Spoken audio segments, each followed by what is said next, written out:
everybody. It's your man, Fitman, and welcome to the second edition of Motivational Monday. Now, last week we talked about why you need to be serious to reach your goals. Today, we're talking about why you have to get comfortable with being uncomfortable in order to see progress in life. Okay? We've got two principles. The first one, you have to leave your comfort zone. Think about this. You walk in the gym every week and it's the same exact routine. There's no changes in reps. There's no changes in weight. There's no changes in rest time. Why? Because it's comfortable for you to walk in and, go over to the cardio section. It's comfortable for you to use all the machines. It's comfortable for you to only train your upper body. It's very comfortable. And you do this for years and years and years. And what does it get you? It gets you nowhere. You have to leave your comfort zone in order to see results. When I train, the workouts are never comfortable. Why? Because there's always an element of accountability. If I go 7 sets of 3 in the deadlift and I'm using 350 pounds, then next week it can't be 7 sets of 3 in the deadlift using 350 pounds. It just can't be. Something has to change. It needs to be 355. Okay? It needs to be done a little faster. Okay? Something has to change that makes me get uncomfortable during my workout. That's what's going to allow you to keep seeing the changes. When you think to your own life, think about the times when you had the most success. It's probably when you were uncomfortable. When I started my business, I was very uncomfortable. When I got up on a bodybuilding stage for the first time, I was very uncomfortable. When I was in front of all my peers at the Men's Health Next Top Trainer competition, I was very uncomfortable. But guess what? You get comfortable with being uncomfortable because it makes you grow. And it makes you better at what you're trying to do. That's the only way that real growth occurs, by getting comfortable with being uncomfortable. You have to start holding hands with uncomfortable. You've got to take uncomfortable out on a couple dates. Buy uncomfortable some flowers. Okay? You got to take uncomfortable out to a movie.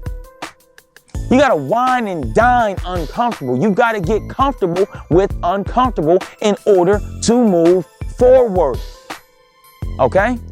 The longer you stay in your comfort zone, the longer you stay in the box, the more time you waste. You got this dream that you want to start a business? Well, guess what? Do it.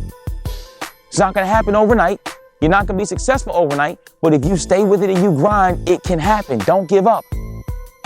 You got your body, your physique, and you've been doing the same routine forever. Well, now it's time to get uncomfortable. You've been doing 3 sets of 10. Why not do 10 sets of 3? Why not do 5 sets of 5? Why not do 8 sets of 8? Why not do something different to shock your body and force it to change and force it to grow? Okay?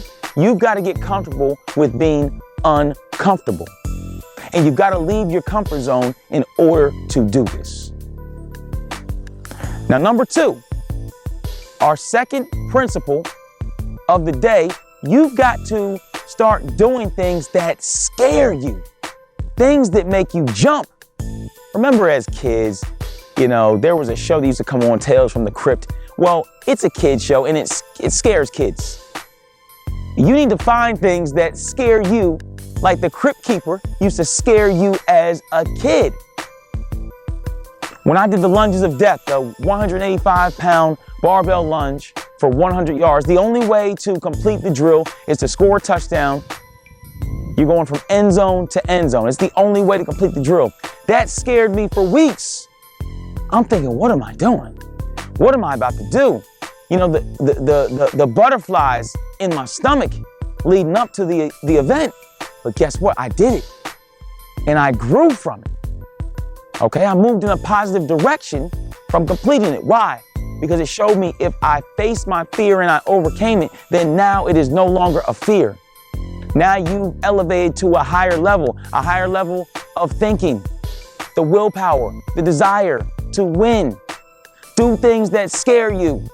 You may have workouts or movements that scare you. Squats may scare you. Deadlifts may scare you. Hip thrusts may scare you. Doing 10 sets of 10 may scare you. Doing lifting heavy weight may scare you. Doing high volume work may scare you. Running sprints may scare you.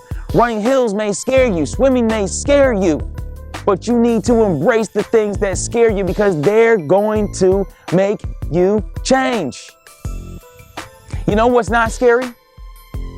Walking on the treadmill for 30, 40 minutes every single week for years and years and years on end and making no progress. You know what's not scary?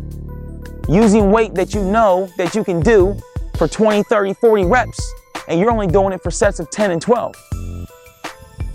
These things aren't scary. You know what is scary? The things I just mentioned. And those are things that are going to change you. Do things that scare you. When you are accountable in your training, it scares you every week to train because you know something has to change. You know there's going to be more weight. You know there's going to be more reps. You know there's going to be less rest. There's going to be a method of accountability that scares you. But that is where your results will come from, okay? So what do we need to do? We've got to leave our comfort zones and we've got to begin to do things that scare us. No more fake hustle. No more staying comfortable. No more, I'll do it tomorrow. You've got to get comfortable with uncomfortable starting today. And I promise you moving forward that you're going to see more success and more results than you've ever seen in your entire life. This has been the second edition of Motivational Monday. I thank you for watching. It's your man, Fitman. Holla at a trainer when you see me in the gym.